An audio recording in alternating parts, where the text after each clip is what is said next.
السلام علیکم ورحمۃ اللہ وبرکاتہ۔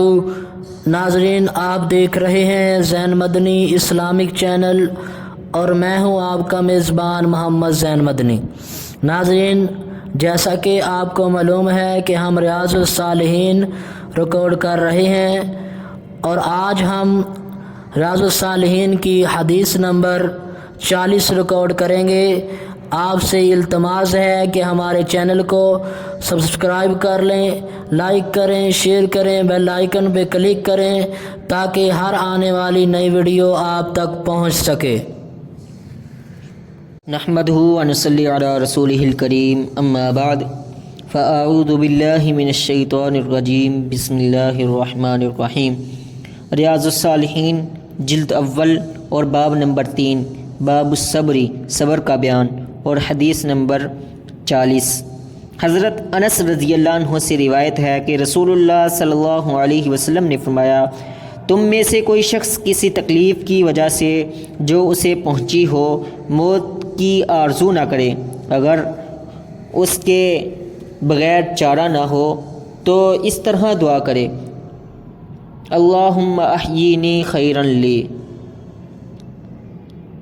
الی آخر، اے اللہ تو مجھے اس وقت تک زندہ رکھ جب تک زندگی میرے لیے بہتر ہو، اور اس وقت مجھے فوت کر دے جب وفات میرے لیے بہتر ہو۔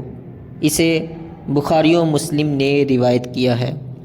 حافظ صلاح الدین یوسف صاحب نے اس حدیث کے فوائد و مسائل اخذ کرتے ہوئے پہلا مسئلہ یہ تحریر کیا ہے کہ انسان کو چونکہ مستقبل کا علم نہیں کہ آئندہ زندگی اس کے حق میں بہتر ہے یا نہیں، اس لیے مطلقاً کسی تکلیف اور مصیبت سے گھبرا کر موت کی آرزو کرنا ایک تو بے صبری ہے، دوسرے اندھیرے میں تیر چلانا ہے، کیونکہ ممکن ہے کہ زندگی کا باقی ماندہ حصہ اس کے دین و دنیا کے لیے بہتر ہو، اس لیے موت کی آرزو کرنا منع ہے۔